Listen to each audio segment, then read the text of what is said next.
Hey, baby, you're rocking that look. Hit that subscribe button and join the fam.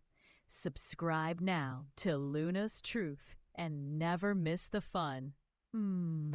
My name is Luna, but it wasn't always that way. I used to live my life as Brandon, a man who thought he had it all: the career, the image, the power. But one day, everything changed. I remember stepping out of that hospital elevator, my heart pounding, my palms sweating, knowing my life would never be the same again. The doctor's words still echo in my head. The necrosis has spread. We have no choice. To save your life, you'll need gender reassignment surgery. At first, I was furious, terrified. I thought, you want me to give up being a man? My whole identity? It felt like my world was crumbling. I spent nights staring into the mirror, watching my body shift in ways I couldn't control, asking myself, who am I becoming?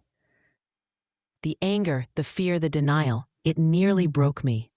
But then, something unexpected happened. In the middle of my darkest days, I started to see glimmers of possibility. Conversations with people I loved, even painful ones with my ex-wife, planted a seed. Maybe this wasn't the end. Maybe it was a new beginning. The day I finally said the words out loud, I'll do it. I want to live. I felt both terrified and strangely free. And when the surgery was done, when I woke up and saw the woman looking back at me in the mirror months later, I realized I hadn't lost myself at all. I had found myself. It wasn't easy. The recovery was painful. The doubts never stopped whispering. But with time, I learned to embrace Luna, not as someone new, but as the truest version of me I'd been fighting against my whole life. I discovered strength not in the hard edges of masculinity, but in vulnerability, in softness, in the courage to be seen exactly as I am. And as Luna, I thrived. I rebuilt my career, I found love again, and I stood on stages telling people my story, hoping they'd see that even when life forces us down paths we never imagined, those detours can lead us to our most authentic selves. After the surgery, I thought the hardest part was behind me, but in many ways, it was just the beginning. Learning to live as Luna wasn't just about healing my body. It was about rebuilding my entire world from the ground up. Suddenly, everyday things felt like battles. Walking into a store, meeting someone's eyes, even hearing strangers call me ma'am. Each moment carried both excitement and fear. Would people accept me? Or would they only ever see the man I used to be? I'll never forget my first big business meeting as Luna. I stood outside the boardroom, hands trembling, my reflection staring back at me from the glass door. The old me would have walked in, confident and untouchable. But now I felt exposed, vulnerable. What if they don't respect me anymore? What if I fail? But I took a breath, straightened my dress, and walked in. And as I spoke, something happened. The room listened. Not because I was Brandon, the powerful businessman they once knew, but because I was Luna, bringing a new kind of strength, a strength built on resilience, empathy, and authenticity. That day, I realized something important. Transformation isn't about leaving your old self behind. It's about carrying your true essence forward, just in a different form. And as the weeks turned into months, I found myself not just surviving, but thriving. New opportunities opened. Old wounds began to heal. And slowly, I started to believe that maybe, just maybe, Luna was exactly who I was always meant to be. Just when I thought I was finally finding my balance as Luna, life threw me another curveball. One evening, after a long day of work, I came home to a letter waiting on my doorstep. No name on the front, just my address, written in shaky handwriting. My chest tightened as I tore it open. Inside was a single line. You can't run from who you really are. No signature, no clue who it came from. At first, I laughed it off, maybe some cruel joke. But over the next few days, more letters arrived. Some slipped under my office door. Others left on my car windshield, all of them with the same message. Reminders of Brandon. Reminders of a past I thought I'd left behind. I started questioning everything. Was someone watching me? Was it an old business rival? Or worse, someone close to me who couldn't accept the woman I had become? One night, as I stood in front of the mirror, holding yet another letter in my trembling hands, I whispered to my reflection, "Who's doing this to me? And why now?" And that's when I heard it, a faint knock at the door. Slow, deliberate, like whoever was on the other side already knew I was too afraid to answer. My heart pounded in my chest. I reached for the handle and froze. I stood frozen at the door, my fingers hovering over the handle. The knocking stopped. For a moment, the silence in my apartment felt unbearable. Then a voice, low, rough, familiar.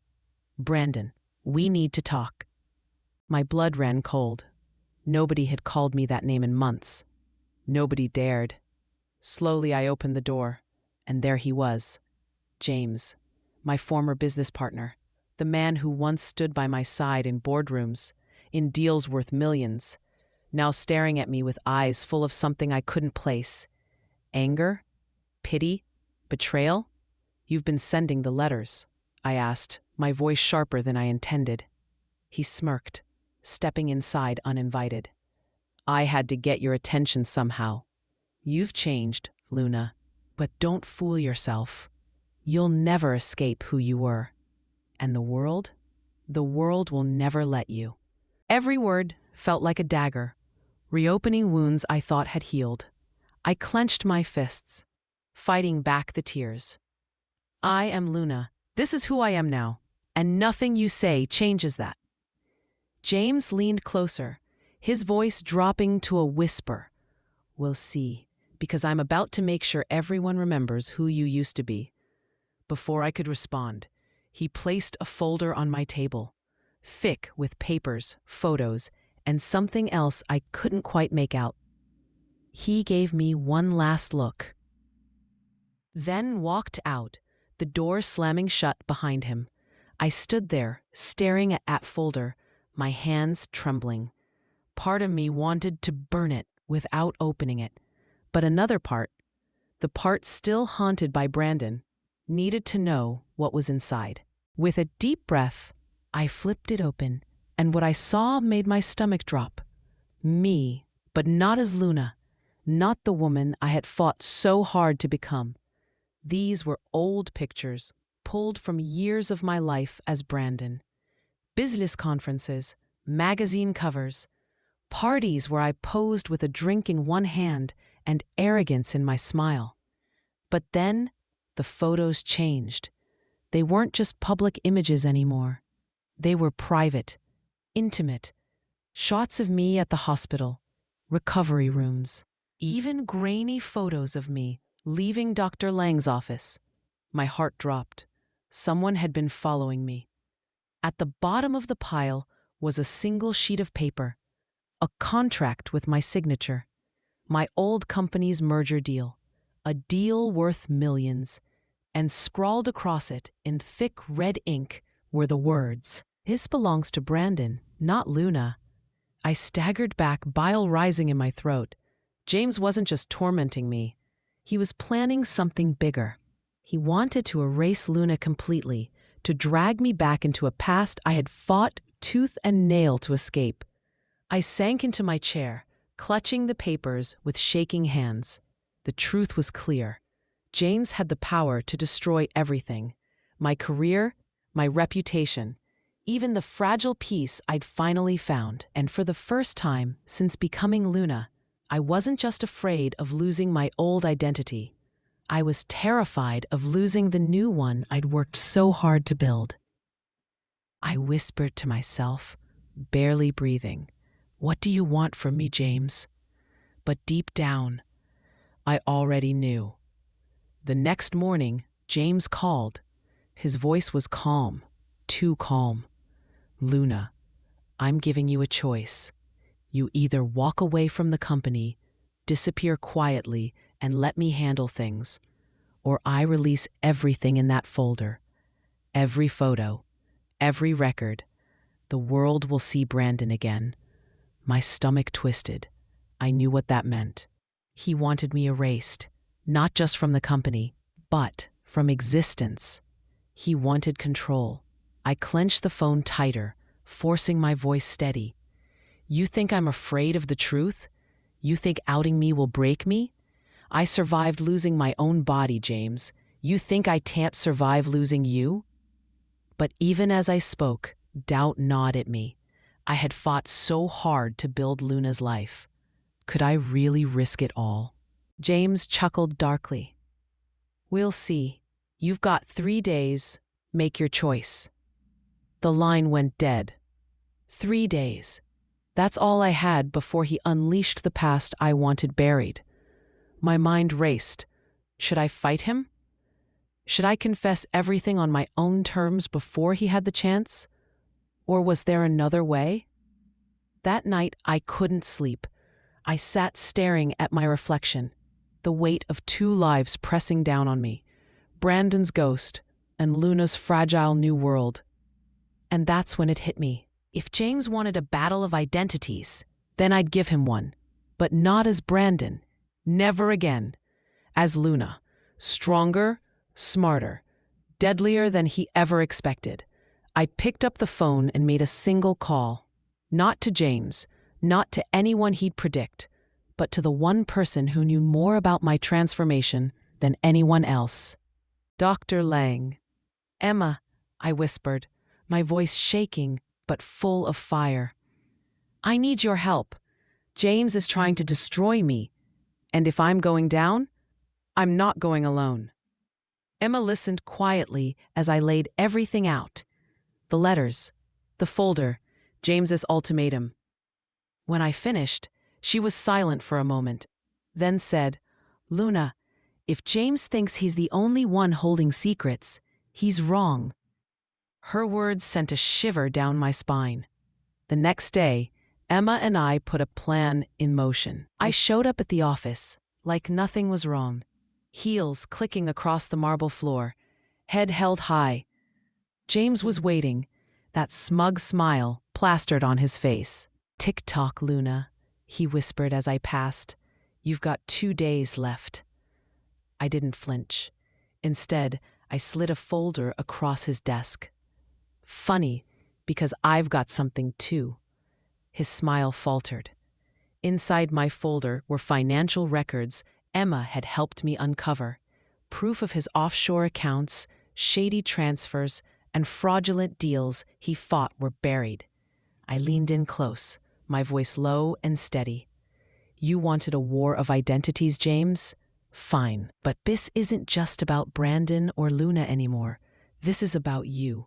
And if you try to drag me down, I'll make sure you burn first." For the first time, I saw it, a flicker of fear in his eyes. But then it was gone, replaced by a grin that chilled me to my core. "Impressive," he said slowly. "You've learned to play the game. But don't get too comfortable, Luna, because I've still got one card left to play, and when I lay it down, not even Emma will be able to save you." He leaned back, hands folded, eyes gleaming with menace. And in that moment, I realized something terrifying. This wasn't just blackmail anymore. This was war. A war that would test everything I'd built, everything I'd become, and only one of us would survive it, with our legacy intact. The following night, James summoned me to a private suite downtown. The city lights glittered outside the window, but the room felt like a cage. He sat there, calm, a glass of whiskey in his hand, a single folder on the table between us. "This," he said, tapping the folder, is the card you never saw coming. I kept my face steady, though my pulse hammered in my ears. What now, James? More photos? More threats? He slid the folder toward me. See for yourself. With trembling hands, I opened it and froze. Inside weren't pictures of me. They were documents, medical reports, research notes, dates and signatures I didn't recognize until one name jumped out at me. Dr. Emma Lang. My stomach dropped. Page after page detailed experimental treatments, hormone protocols, and clinical trials. And there it was in black and white. I hadn't just been a patient. I had been part of a study, a hidden program. My unique circumstances hadn't been an accident at all. I looked up at James, my throat dry. What is this? He smirked. Proof that your precious Emma hasn't told you everything. She didn't just save you, Luna. She made you. And once the world sees this, your story won't be one of survival. It'll be one of manipulation. The room spun around me. Betrayal burned in my chest. Could it be true? Had Emma, the one person I trusted completely, kept this from me? James leaned back, satisfied. So, Luna, still think you can beat me? Or do you finally realize you're just a product of someone else's design? I closed the folder slowly, forcing myself to meet his gaze. Inside, I was breaking, but outside, I gave him the smallest, coldest smile I could muster. You've just made a mistake, James, I whispered. Because if this is true, then Emma and I both have more to lose than you could ever imagine. The next day, I walked into the office like nothing had happened, calm, controlled. James sat at his desk, grinning, clearly expecting fear. Good morning, Luna, he said smoothly. Ready to accept reality? I smiled lightly, letting just enough warmth show to lure him in. Morning, James. I've been thinking, maybe you're right. Maybe I don't have a choice. His eyes flickered with triumph. Finally, smart girl. Let's make a deal. But inside, my mind was racing. Every detail from the folder, every photo and document, every hidden note about Emma's research. It wasn't a weakness. It was my leverage. I just had to be patient, play the part, and wait for the perfect moment. That night, I met Emma in secret. Her face was pale, but her eyes were sharp. I know everything, I whispered, sliding the folder across the table. Emma's jaw tightened. So he's using it against you? I nodded. Yes, but we can turn it around. He thinks he's controlling the story, but we control the game now. He underestimates me, Emma, and that's his mistake. We spent the night planning, every move calculated.